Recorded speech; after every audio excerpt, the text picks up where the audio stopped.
Sometimes you feel like a nut. This guy's talking about sometimes you get it, sometimes you don't.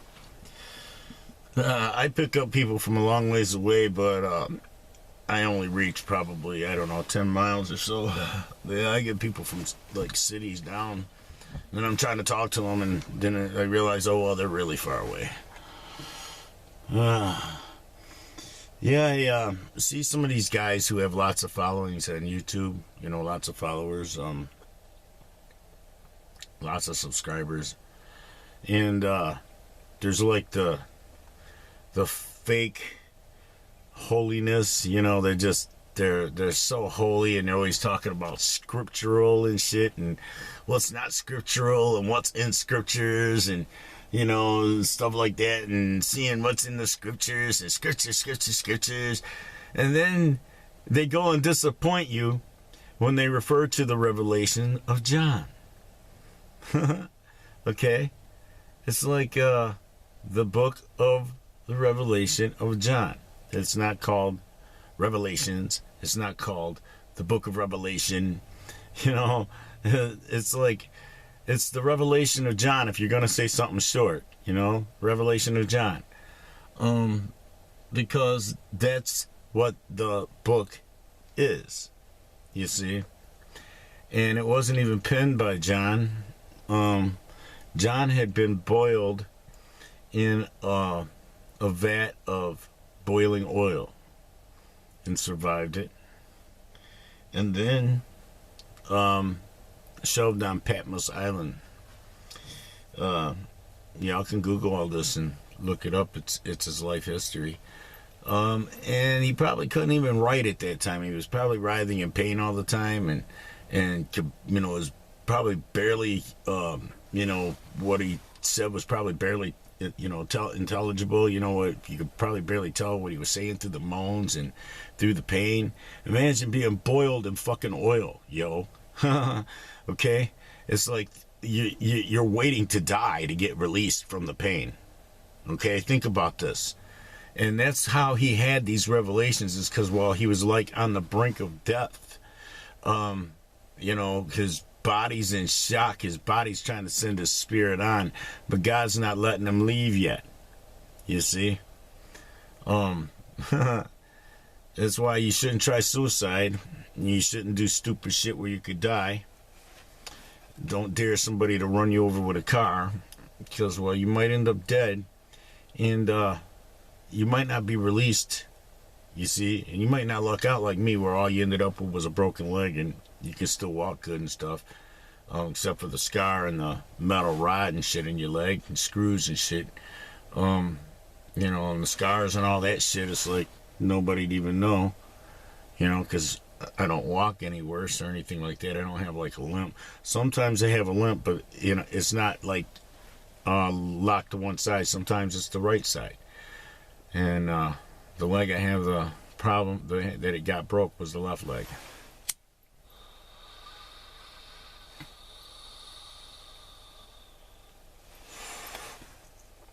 So yeah, I'm like the Bionic Man. You know, I just, for some reason, you know, I've been, because I follow like some people, I don't follow them, but like I occasionally look at their videos if they're interesting and they're about what's happening right now. Like Richie from Boston has a few videos that you check them out, and then you know what I say, they must have been something, because, well, they came and took them down as soon as you watched them. You went to share them and you can't even share them, they're gone. You see? So it's like, yeah, and he has some of these videos that he does with this other guy who, he's like one of them strict kind of anal mentality Christians, it seems like to me, where it's like, you know, be judgmental of other sins and shit, whether or not they're qualifiable as a theologian and all that shit. And, you know, he's always talking scripture, and then he fucking, you know, in the Revelation, you know, and in the book of Revelation, you know, it's like, okay, well, you still haven't called it the right shit yet. And I haven't heard you, as, you know, many videos as I've been stuck listening to him. It's like, and hearing him refer to it, it's like, you know, and then, okay, there's always the reference to just the book of Revelation, the revelation of John. Okay? The revelations of John. Now, there's overlay prophecies from the previous prophets in the Old Testament. Kind of like one of them aeronautical maps or whatever, where it's clear pages, and then the next page has more detail, and you flip it over, it's like, okay, yeah, you know. But you can turn it down where there's like nothing but the bare bones, just the landscape. That kind of thing. I don't know if that map's in this timeline or not. I've been in a few different timelines. And I know that there's a book like that somewhere, you know, that it's a map. And it's got clear pages. And it's got, like, you know, the basic details on the last page. And then as you lay more pages on it, more and more details until it's like it's all cluttered with all the details. Once you got all the pages laid down. So, yeah. That's kind of what the overlay, when I say overlay prophecies, that's what I'm talking about. It's like you lay them down with those revelations of John, and there's prophecies that we're engaged in right now that are not covered in the revelations of John. So these retards feel like, oh, we're just under the New Testament and the Old Testament, we just threw that away. Or did you? Because you threw away more than half of the fucking nautical map you need, dumbass. And every, you know, not, Christ didn't come to even change one word, not one jot, one tittle. That's what he was fighting against. But they changed it and said, oh, he just cast money changers out of the temple. No, he cast infiltrators who immigrated to the region and impersonated the natives and got into their government, and their government, well, there was no separation of church and state. I don't know if there is even still to this day there. But it's like if you're in their government, you're in their hierarchy, where it's like you have access to the scrolls and you can actually dictate content. You see? And that's why in other Bibles, there's different books that have been included that were deemed they shouldn't be included in, like, the main reference, for example. It doesn't have all the books. So it's like it's not only mistranslated and loosely translated and backwards translated, as the translators warned you in the prologue of any good copy of a 1611 King James Version Bible. You know, they better make God's personality mirror King James' personality in every way, or heads will roll. That kind of read between the lines, okay? What they were trying to tell the future. And I think they got away with it, you know, probably. They were up against King James, who was a, you know, closeted, self-loathing, woman-hating homosexual. So it's like he was perping the fraud that he was a hetero the whole while, you know, chugging cock and hating on women. And then isn't that ironic? Okay, he hates himself. He hates fags, even though he's a fag.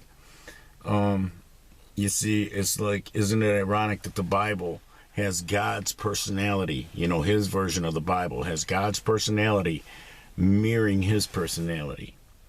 Suddenly, King James has all of God's characteristics, all of God's mentality, all of God's personality. Are we sure that's how it happened? That King James became a mirror of God chugging on cock? Right? I'm not saying that God didn't. I don't know, you know. I haven't been exposed to any of those details about him that I know of. You see, you can know some stuff and not know you know it for a while. And then, like, it'll get exposed to you. Hey, wow, you know this. Yeah. That just bore witness in my spirit to one of you. I was like, yeah. Preach it. Sing it.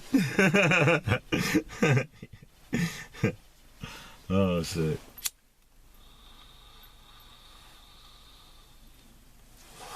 So I'm actually one of those entities that something big could happen at any second, you know.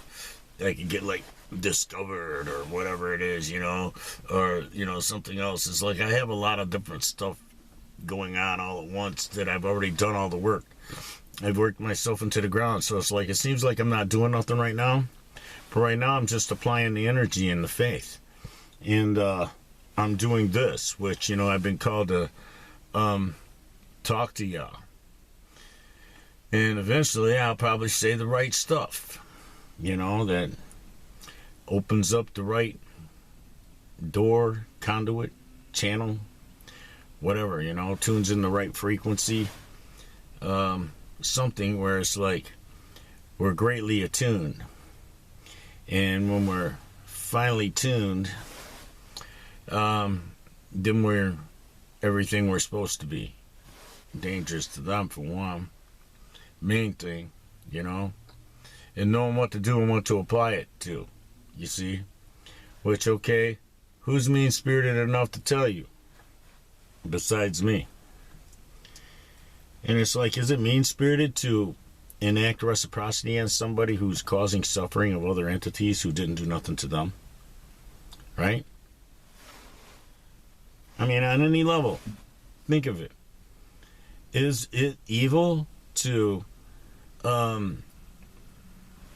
use your ability like an evil little warlock to cause a bounce back where, you know, they do experience the harvest, you see?